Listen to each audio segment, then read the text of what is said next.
Mga kabengbeng, so meron tayong pasyente ulit dito, no? Ito ay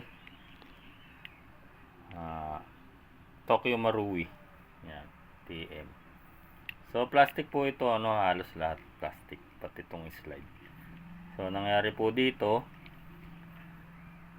nabagsak.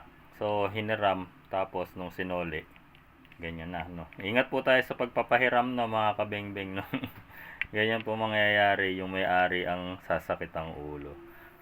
So ayan po, nabagsak yung unit. So kasama ang pala dyan, nabasag yung rear sight. So ngayon, gagawa natin ng paraan tong unit nya para malagyan ng sight ito. Medyo yan, no, basag na basag po yung kabitan. Wala na pong kabitan to ng sight. So mag-fabricate na lang tayo dito. Okay, abangan nyo na lang yung pag-aayos ko nitong unit na to. Yan. So ganyan po Tokyo Marui pag nabagsak po talaga yan. Kasi mga plastic po lahat yan, pati itong ano, plastic lang din. So yan po ang mga Tokyo Marui, malulutong po yan, no? Yan.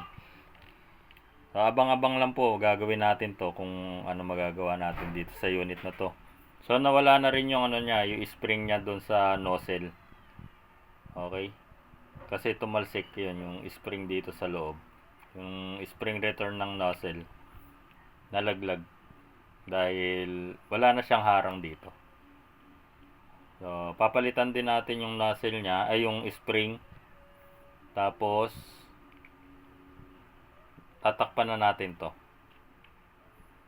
So papabricate na lang natin ng bagong iron sight. So yun lang mga kabengbeng. Abangan na lang natin kung ano magagawa natin dito sa unit na to. Maraming salamat. Mabuhay po tayong lahat.